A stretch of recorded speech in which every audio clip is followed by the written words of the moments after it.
आप विजय साळगावकर की पत्नी है ना? हाँ।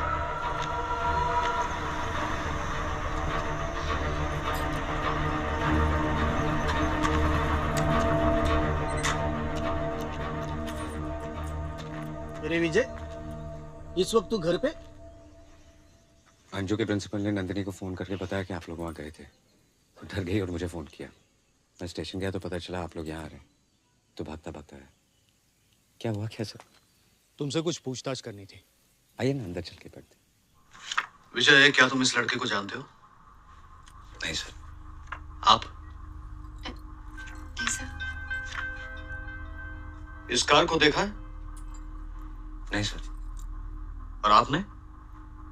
नहीं सर। साफ साफ बात करते हैं। मैं भी वही चाहता हूँ सर। ये है आईजी मीरा देशमुख का इकलौता बेटा सैम देशमुख। पिछले 25 दिनों से लापता है। पिछले महीने नेचर कैंप में इसकी मुलाकात तुम्हारी बेटी अंजू के साथ हुई थी। हमारे पास ये भी सबूत है कि सैम यहाँ उसकी येलो कलर की Hyundai गेट्स में आया था। पिछले हफ्ते पुलिस ने ये कार पैवेलियन स्टोन क्वारी के तालाब से रिकवर की। हमारे यहाँ आने की 2 वजह। एक तो अंजू सैम को जानती थी, और दूसरी, गायतोंडे ने तुम्हें सैम की गाड़ी चलाते हुए देखा है।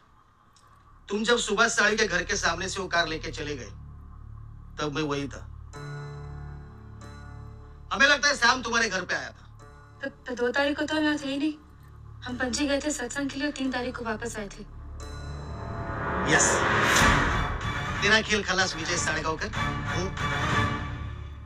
सर, और क्या प्रूफ चाहिए आपको? हंस मत। सैम तुम्हारे घर किस तारीख को आया होगा इसका मैंने जिक्र भी नहीं किया था, लेकिन तुम्हारी बीवी ने बिना पूछे ही बता दिया। विजय, तुम हम पे हंस रहे हो क्या? नहीं सर। भला मैं पुलिस पे क्यों हंसूंगा? इसे देखिए, अब तक शॉप में। इसे समझ में नहीं आ रहा कि क्या हो रहा है। आप लोगों ने खामखा ऐसे डरा दिया।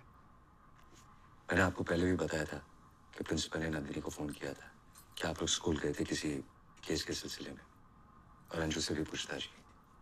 अब आप तो जानते हैं कि ऐसे हालात में स्कूल वाले कैसे डर जाते हैं। उन्हें लगता है कि केस की वजह से स्कूल का नाम खराब हो जाएगा।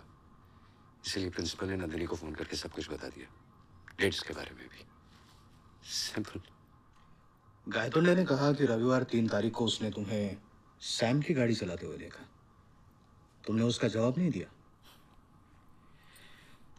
जवाब देने का कोई फायदा नहीं है सर। क्यों?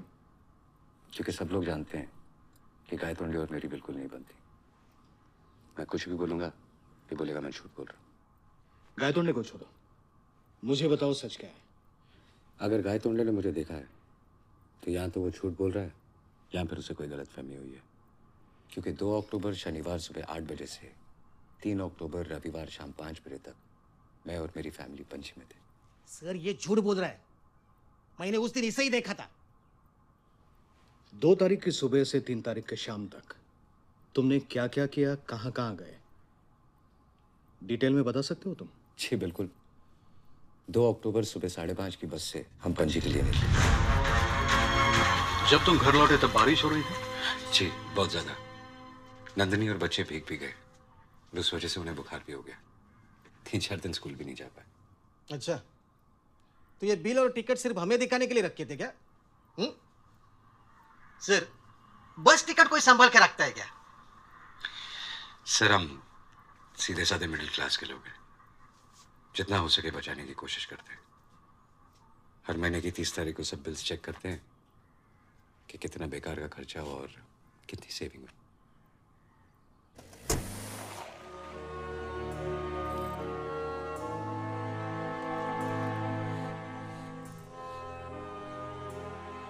मैंने वो 2 तारीख की बात करके गलती की ना, लेकिन तुमने उन्हें अच्छी तरह से समझाकर भेज दिया। अब वो वापस नहीं आएंगे ना?